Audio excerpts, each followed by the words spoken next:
గత కొన్ని సంవత్సరాలుగా క్రైస్తవ మార్గం మీద హేళనలు, దూషణలు ఎక్కువైపోయాయి. ఎక్కడ చూసినా నవ్వుకోవటానికి క్రిస్టియన్సే కావాలి, తిట్టడానికి క్రిస్టియన్సే కావాలి, ట్రోలింగ్కి క్రిస్టియన్సే కావాలి.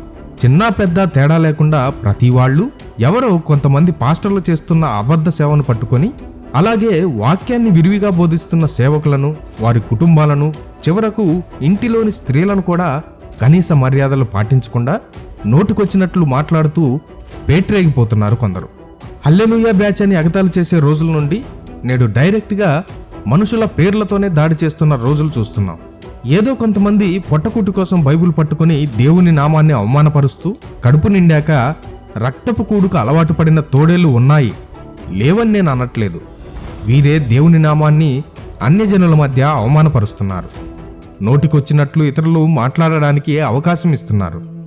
యేసుక్రీస్తుని, ఆయన నామాన్ని హేళన చేసి దూషిస్తున్నప్పుడు చాలా బాధ అనిపిస్తుంది. క్రైస్తవ మార్గాన్ని దూషించి హేళన చేస్తున్న వారికి నా క్రీస్తు నేర్పిన ప్రేమతో చిన్నవాడినైన నేను మీకో మాట చెప్పాలని ఆశపడుతున్నాను. అబద్ధ సేవ చేసేవారిని మీరు ఏదో తిట్టేసి ట్రోల్స్ చేసి బాగా బుద్ధి చెప్పాము, బైబిల్ని ఎదిరించాము, బైబిల్ దేవుణ్ణి ఎదిరించాము అని అనుకుంటున్నారేమో. సోదరా, సోదరి, ఒక విధంగా మీలాంటి వారిని రేపేది కూడా దేవుడే. ఆ విషయమే ఈ వీడియోలో చెప్పబోతున్నాను. మావారే కాకుండా మీరు కూడా ఈ వీడియోను పూర్తిగా చూడండి, విషయం మీకు అర్థమవుతుంది. మత్తయి సువార్త 7వ అధ్యాయము 22వ వచనం. ఆ దినమందు అనేకులు నన్ను చూచి, ప్రభువా, ప్రభువా, మేము నీ నామమున ప్రవచింపలేదా? నీ నామమున దెయ్యములను వెళ్ళగొట్టలేదా? నీ నామమున అనేకమైన అద్భుతములు చేయలేదా అని చెప్పుదురు. అప్పుడు నేను మిమ్మును ఎన్నడూను ఎరుగను, అక్రమము చేయువారులారా నా యొద్ద నుండి పొండని వారితో చెప్పుదును. ఈ మాట బైబిల్ పట్టుకొని జనాలను మోసం చేస్తూ డబ్బు కోసం సేవ చేస్తున్న వారిని దేవుడే ఒకరోజు మీరెవరో నాకు తెలియదు, పోండి అనబోతున్నాడు. ఈ అబద్ధాలాడి సేవ చేస్తున్న వారిని నరకంలో వేయబోతున్నాడు. ఇక వారి విషయం అలా కాస్త పక్కన పెడితే, లోకస్తులు క్రైస్తవులంటే చాలా హేళన చేస్తున్నారు. చాలా అసభ్యకర పదజాలంతో దేవుని బిడ్డల్ని దూషిస్తున్నారు, ట్రోల్ చేస్తున్నారు.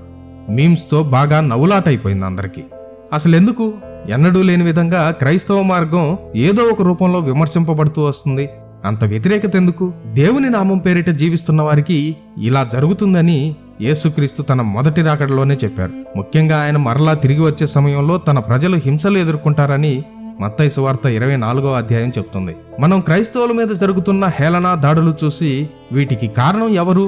దేవుని బిడ్డల మీదకు ఇటువంటి వారిని రేపేదెవరు? క్రైస్తవుల మీద ఎందుకు ఇలా మాట్లాడుతున్నారని చాలా కోపంతో, బాధతో ఆలోచిస్తాం.